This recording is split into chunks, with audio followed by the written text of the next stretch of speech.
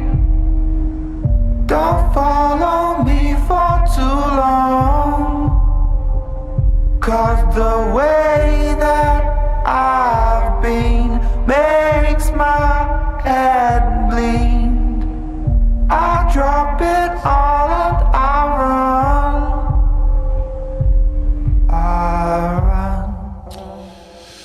A great song, fantastic song. It's a banger. Hudson Run, Zach, mate, 3 for 3. Right, ladies and gents, it's time to get serious. It's time to pay attention. He's 3 for 3. He's on the home straight. He's gliding down the hill. He's gaining speed. He's got the momentum. He's now over the ledge. This is track number 4, I'm Dangerous, by the Everlove.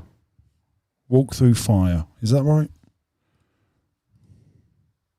The Everlove, I'm Dangerous. Right, Zach, mate. 4 for 4, mate. You're almost there. Oh, it's straight away. I know I'm going to love this.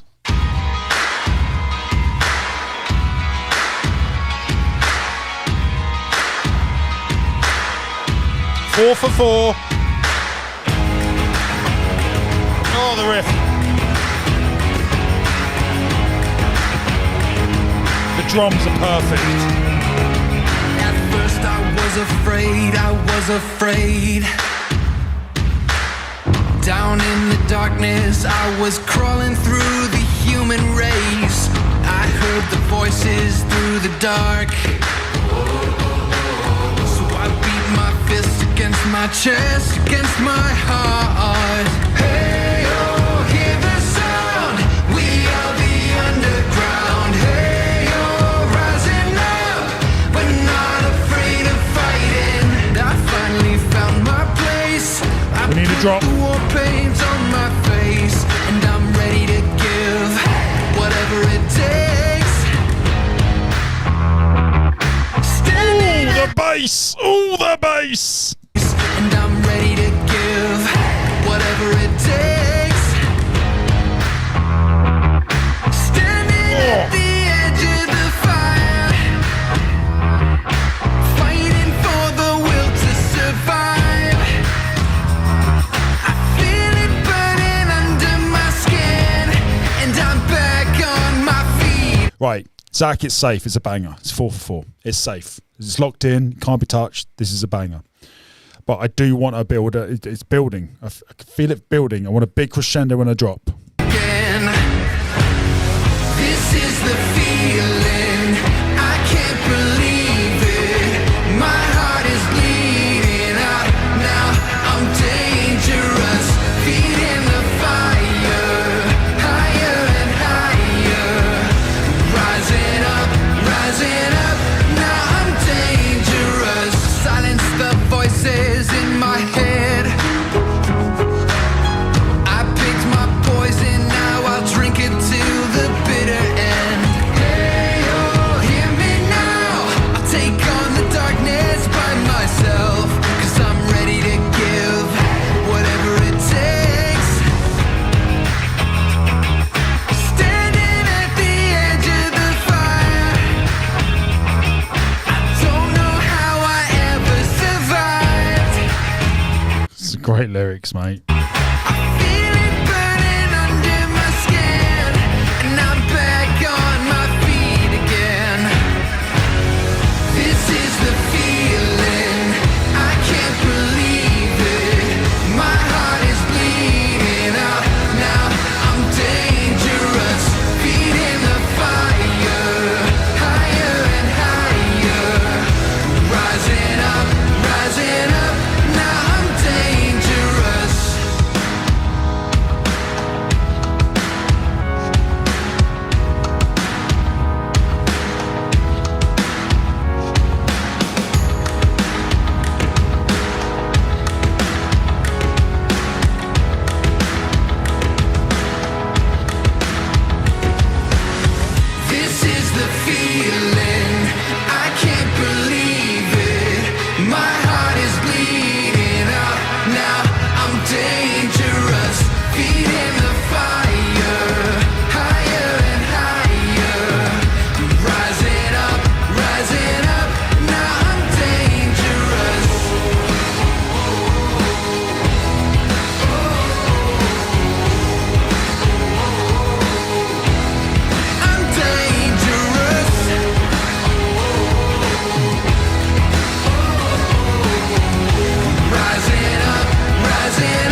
Banger. Brilliant. Brilliant. If I was to put my little sprinkle on it, I'd make that crescendo at the end a little bit more pronounced, but it's a banger. It's a fucking great song. The lyrics are really deep as well. Like I was connecting to a lot of them. Right, guys, he's done it. 4 for 4. Knock, knock. Who's there? Oh, I want to do the gauntlet. All right, Zachy boy has stepped up. He's put his money where his mouth is, quite literally. He's saying, I'm the resident DJ in this house. He's saying, I've got the gauntlet in the bag. That's what I'm hearing right now. He's feeling confident, and so he should. 4 for 4. It's the same situation we had last time, Zach. 4 for 4. Let's see. Warhol, Play With Fire. Has he done it?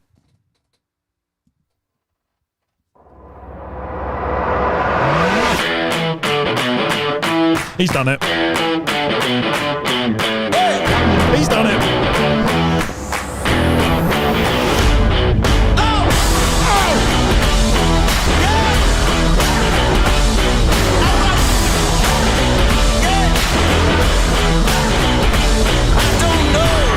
The way I never laid down. Oh, they brought it back down. Started off high, brought it back down.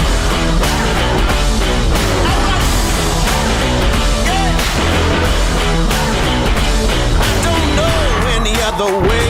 I never lay down, never walk away. I keep pushing like a tidal, pushing like a tidal wave. I don't know how to play it safe. I like walking on a razor blade. I keep burning like a wild, burning like a wild blaze. Baby, here I go. I'm out of control. You can't stop me, no. No, you can't. I'm gonna risk it all. I'm gonna let him fall. Play with fire. Play with fire. I'm gonna light it up. Well done, Zachy boy. It's in my blood.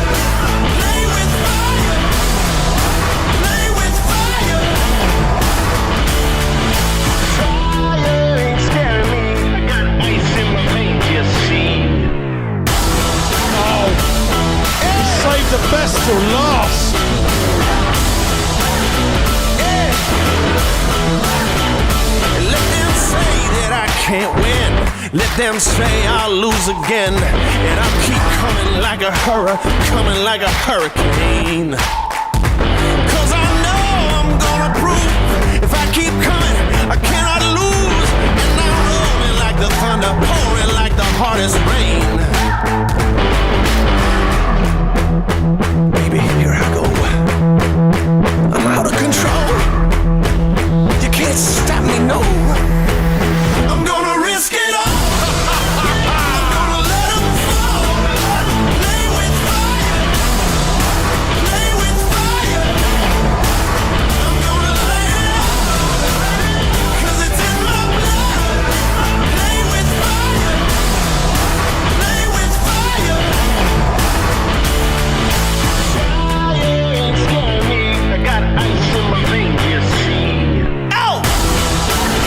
Well done, Zach. Bravo, sir. Bravo. Can you feel the fire? Yes, I can. See the flames go high. Yeah. Can you feel the fire? Yo, it's too hot. I'm gonna risk it all. I'm gonna let him fall. Let it fall. Play with fire. Play with fire. I'm gonna light it up. Light it up. 'Cause it's in my blood. Oh, it's in my blood. Play with fire. Play it, baby. Play with fire. Play it, baby. Fire ain't scaring me. I got ice in my veins, you see.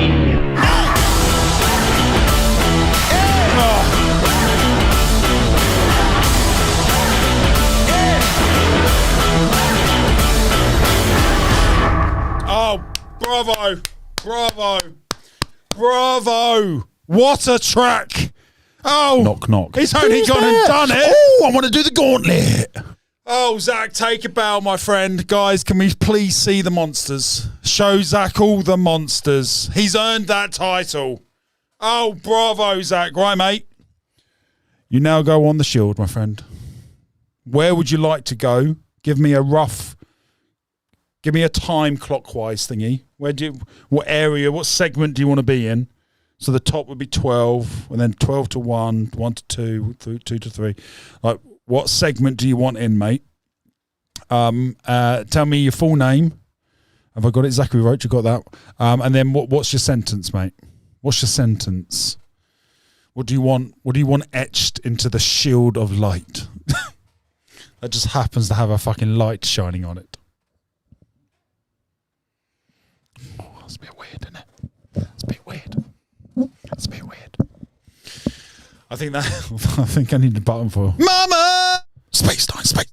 World exclusive. This is the Press down. Yep.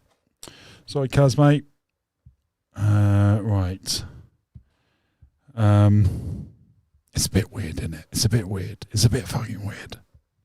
It's a bit weird, isn't it? It's a bit weird. It's a bit. There we go. Every time something weird happens, it's a bit weird, isn't it? It's a bit weird. It's a bit fucking weird. High 12 noon, right above the. Hello, cheeky. Well, I did say I'd keep it within the lines of the divot, mate. So if you don't mind, we'll leave the board a bit. But I could put you here, I could put you above the wheel a bit, or I could put you above the Dan bit. Whichever you prefer, but within the engraving. Oh, gang, we're all going to witness Zach's official great engraving. That's cool, isn't it? And when I say engraving, I mean by this 5-year-old Sharpie that happens to be on my desk. Guys, where are all the green monsters? What's going on? How bad is this delay? How far back is this delay? I see like 4 people putting in the monsters and there's 50 of you watching. Come on, show me the love. Show Zach the love. He's earned that one. Zach said started off low and meaningful, built up to a good feeling and with the second one, dropped it a bit slower with the third one. That hit hard. Then ramped it up to a 10 for the fourth and then pushed it to an 11 on the fifth. That's a reference to what's that film about the band? And he's got the amp that goes up to 11 and the guy goes, why didn't they just make 10 a bit louder? And he's like, oh, what's that from? Where is that from? Above Wheeler, because I'm on a roll. Fantastic, mate. So, nice. Yeah, I see what you did there. Wheeler, rolling. Yeah, nice. What's your sentence, mate? What do you want your sentence to contain? You get one sentence. Don't make it crazy long. Just a couple of words. Should we set a word limit? I think we should set a word limit. Hold on. Certified by 3, 4, and 3. So the other guys have done 3, 4, and 3 words. So let's say a maximum of 5 words. 5 words, maximum of 5 words.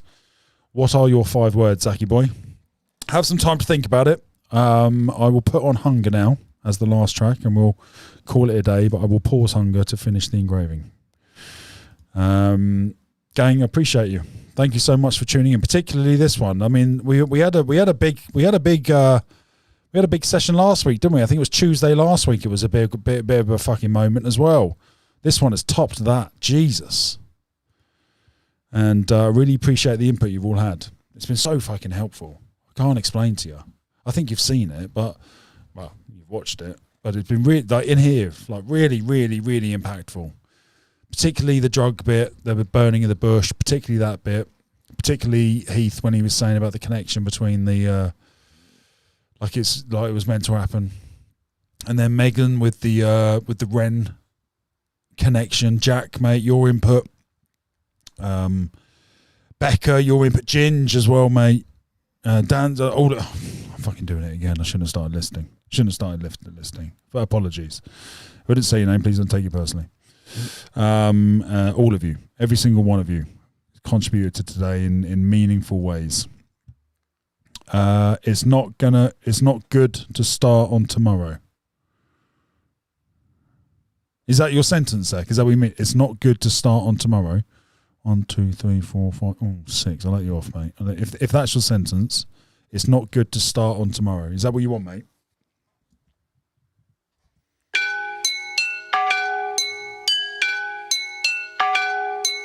Poison in my veins lights a flame in my brain that maintains the pain that may change my frame of mind. Blind, I design rhymes intertwined, double time, genuine Frankenstein. I made a monster. Conquer, music scene, golden ticket, Wonka, conjure. Lyrics in my belly, I got thunder. Younger, everybody wishes they were younger. The older I'm getting, the more I feel the hunger. Belted like a welterweight, helter skelter, need Alka-Seltzer, alpha, beta, delta. I help you into the fall, I shelter, melt a mind, a team with these rhymes, and I find you never felt. Spinal Tap Becker, that was it. Zach said, scroll up. I missed a thing. I thought I'd get it this time. That's why I reordered it. Zach. I don't always smash it, but I don't miss. What have I missed, Zach? Hold on. Oh, because I'm on a roll. Is that what you want? Zach, mate, do me a favour, mate, and just type it out one more time for me, just so I know for sure. Your next comment will be what I put under your name. So whatever the next words that come out of your mouth, mate, I will put under your name.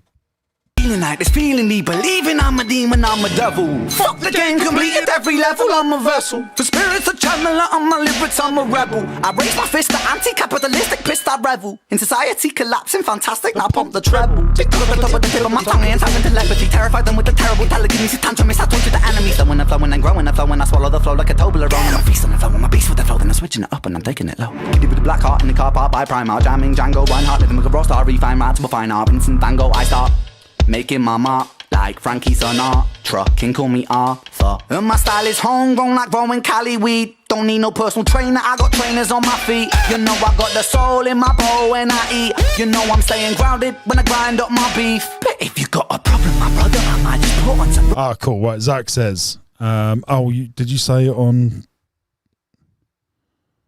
Did you say it on YouTube? Is that what I'm missing? Anyway, I've got it now. Zachary Banger DJ Roach, okay? I'm the reason for the gauntlet. Love and just choke it till I rupture some blood that just bubbles up and the bubbles just double up and you struggle but luck is up. Zach says, also I implore you to play one more of mine. The first epilogue song, Ryan Caraveo, Paradise, is good to end on and it's relevant for today. Your wish has been granted. Cause I'm subtle at covering up the trouble. Cover up the crime scene, 1990, that's my scene. My teen years were spent rolling the tigrine. Obscene fiend in a pair of baggy jeans, putting back in. We got one more song coming up, gang. Dopamine starts flowing, my cerebellum glowing. The pendulum is slowing. I'm swinging and I'm swaying, but I don't know where I'm going. Mind running, Jesse Owens, hallelujah, Leonard Cohen. All the seeds that I've been sowing, slowly growing like trees. I grow, then I preach. Get ready for the head nod. I teach over beats. I want you all doing that at home. Those that seek. Teach on these streets. Streets can be bleak, but bleak with the place. But I rose to my feet.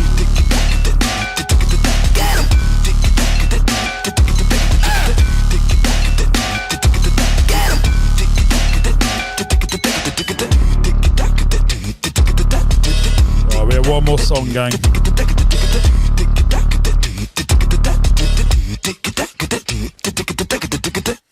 We have one more song, gang.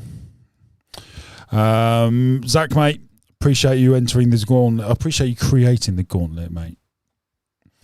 Co-creator of the gauntlet, Zachary, resident DJ, Banger DJ Roach.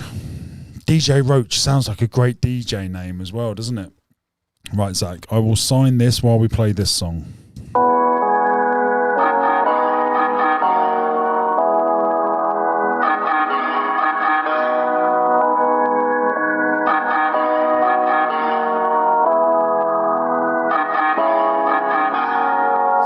Paradise is a place that's far from home. And lately all I ever see is everything I've ever known. Lately I've been dropping ecstasy. Never done done it, but I tried it just to see. Chasing freedom like I'm running out of youth. Ask myself what makes me happy, I can't seem to find the truth. People ask me what I do, I say that I'm chasing dreams. I know they just think I'm crazy, putting faith in make-believe. I don't blame them, cause some days I think the same. Like I've been wasting my time, but I don't got no time to change. I done cheated every time I've been in love. Chased the girl who doesn't care it all and hurt the one who does. I was raised to just forget about him, yeah, that's how I grew. Every year's a different state, every grade's a different school. Every couple years or so, that brought home a different mom. Brothers, sisters come and go, what the fuck's a family bond? I just wanna fly to anywhere but where we are. So take me away, or take me higher, take me far, cause paradise is a place that's far from home. And lately all I ever see is everything I've ever known. Paradise is a place that's far from home. And lately all I ever see is everything I've ever known. Lately I've been dropping 2 at a time. It doesn't faze me now, I'm doing just fine. And as of lately I've been breaking the law, chasing this money I'm not making every day at my job. Yeah, that's the evil that'll kill this race. Nobody feeling safe, kids concealing face, sealing fates just to feel a safe. Robbing steal your vases while your face is in a pillar case. We in a gorilla state, chasing big gorilla state. Now we risking real. It looks like Danger DJ. Is it? It's definitely a B. It's a bad B. It's a bad B. I'll fix that. Stakes ain't no time to film mistakes. Ain't no extra reels it takes. Tell me how much. It's like a teeny tiny B on top of the D. Reels it take to stop the cinema and the sins you admit it. Stuck, cause when it's finished, you'll see these minutes are just miniature. I tend to pop them when I'm kinda stressed, and I need to improve on my handwriting. not really mind the side effects, and I just wanna fly to anywhere. I appreciate you all, gang. I will be back tomorrow at 11 o'clock. Take me far, cause paradise is a place that's far from home. And lately all I ever see is everything I've ever known. If you enjoyed today's stream, gang, I would appreciate a cheeky like. I'd appreciate if you shared it with a friend. That's far from home. If the last 5 hours of free entertainment has entertained you, pass it around. I'd appreciate it. Everything I've ever known. I'll be back tomorrow morning at 11 a.m. UK time. Paradise is a place that's far from home. Appreciate you guys.